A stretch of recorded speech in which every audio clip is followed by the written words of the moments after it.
हे friends, अस्सलाम वालेकुम। Recipe के इस किचन में एक मज़ेदार सी डिलीशियस सी रेसिपी के साथ हाजिर हूँ। इसके लिए सबसे पहले मैंने लिया है सूजी। अच्छा, सूजी मैंने ली सिर्फ और सिर्फ 1 कप सूजी का लिया है।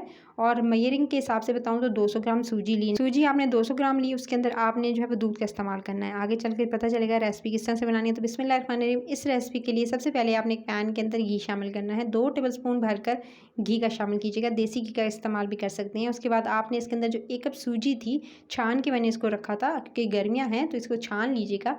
छानने के बाद ही इसका इस्तेमाल कीजिएगा। तो छानी हुई जो सूजी है वो इसके अंदर शामिल कर दिए। घी के अंदर सूजी को शामिल करते ही आँच रखनी है धीमी। धीमी आँच पे इस सारी की सारी रेसिपी होगी। सो इस बात का आपने ध्यान रखना है कि आँच तेज़ करके इस रेसिपी को आपने नहीं कुक करना।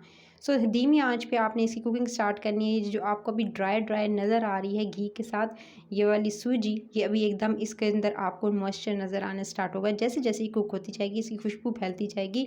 और इसको कुक करने का तरीका भी यही है कि जब आप इसको भूनना स्टार्ट करें तो एक सूंधी सी खुशबू पूरे घर में महकने लगे तो समझें कि आपकी सूजी जो है वो अच्छे से भुनी गई है। सो पहले तो इसको कच्चापन इसका जो ख़त्म करने के लिए आपने इसको हल्की आंच में इतना भूनना है कि जो वाइट इसका कलर है वो लाइट गोल्डन की तरफ चला जाए। डार्कर नहीं होना चाहिए, बस लाइट गोल्डन होना चाहिए।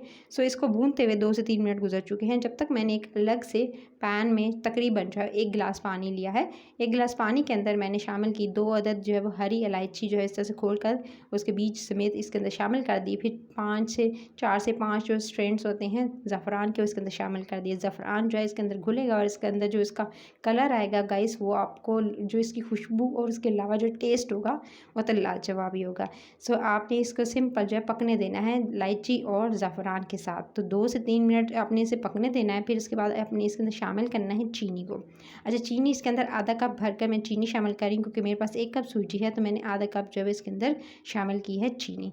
चीनी को इतना पकाएंगे कि अच्छे से घुल जाए और जो आपको पानी की क्वांटिटी है वो क्वार्टर हो जाए या हाफ़ नहीं होनी चाहिए लेकिन क्वार्टर गिलास होनी चाहिए। थोड़ा कम हो जाए पानी की मिकदार, इतना आपने कुक करना है इस शीरे को।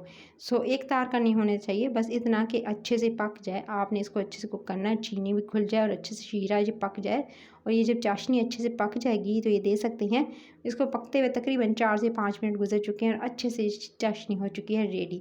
इसको मज़ीद 1 से 2 मिनट पकाऊंगी और इसकी क्वांटिटी भी आप देख सकते हैं जो पानी की थी वो काफ़ी हद तक कम हो चुकी है। इसका कलर देख सकते हैं, इसमें किसी फूड कलर को आपको ऐड करने की ज़रूरत नहीं पड़ेगी अगर आप अच्छे खासी जो है क्वांटिटी में इसके अंदर ज़फ़रान का इस्तेमाल करते हैं। ज़फ़रान नहीं है तो फिर आप ये है कि इसके अंदर थोड़ा सा जो है वो ज़र्दे का रंग इस्तेमाल कर सकते हैं। अच्छा, सूजी को भूनते हुए ये देख सकते हैं सूजी को मैंने तकरीबन 2 से 3 मिनट भूना है। इसके अंदर मॉइस्चर भी आ चुका है और काफ़ी हद तक ये सूजी जो है पकने करीब है। अभी जो इसका कलर है अभी आपको वाइट नज़र आ रहा है, इसको आपने लाइट गोल्डन की तरफ लेकर जाना है। सो इसको मैं हल्की धीमी आंच पे पका रही हूँ। जब लाइट गोल्डन जैसे ही दे सकते हैं इसका कलर आना स्टार्ट हुआ, मैंने इसके अंदर शामिल कर दिया दूध। अच्छा, दूध जो है मैं इसके अंदर तकरीबन आधा कप दूध का इस्तेमाल किया है। फ्रेश मिल्क इसके अंदर शामिल कर देंगे और उसके बाद आपने सिंपल दूध के साथ आपने सूजी की भुनाई करनी है। 1 से 2 मिनट आप सूजी के साथ अच्छे से भून लेंगे और ये दे सकते हैं इसको भूनते हुए इतना आपने भूनना है कि इस दूध की जो जितनी भी क्वांटिटी है इसके अंदर वो ख़त्म हो जाए, यानी दूध बिल्कुल ड्राई हो जाए और आपकी सूजी के साथ अच्छे से पक जाए और एक सॉलिड जो है वो शक्ल अख्तियार कर ले। आपने जो है इतना कुक करना है। तो तकरीबन 2 से 3 मिनट मैंने इसे धीमी आंच पे कुक किया है।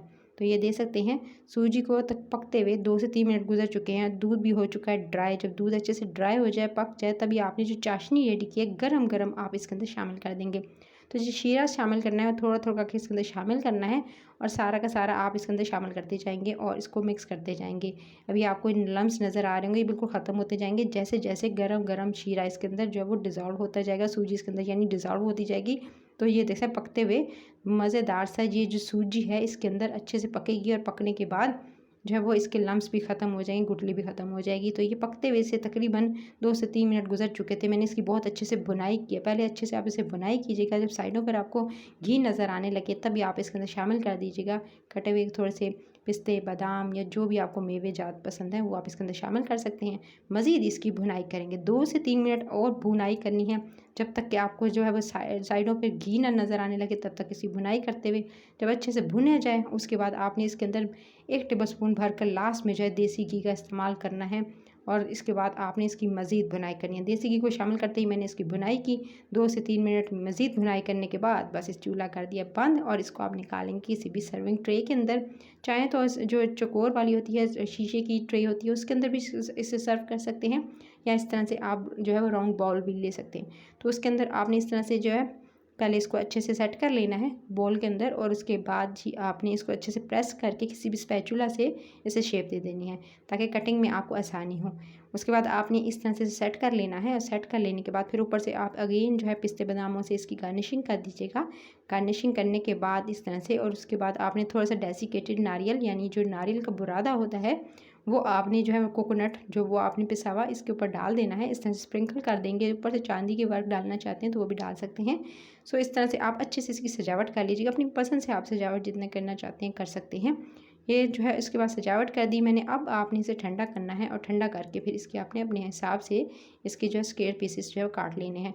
तो इस तरह से ठंडा करके फ्रिज में रख के इसे ठंडा कर लीजिएगा, और जब सेट हो जाए तो आप इसके इस तरह से पीसेस करते जाएंगे। तो मज़ेदार से ये रेसिपी हो चुकी है रेडी। तो ये यमी सी रेसिपी के साथ लाइक शेयर और चैनल रेसिपी कर इसको सब्सक्राइब जरूर कर लीजिएगा। अपना ख्याल रखिएगा। टिल द नेक्स्ट वीडियो फिर मिलती हूँ। Take care.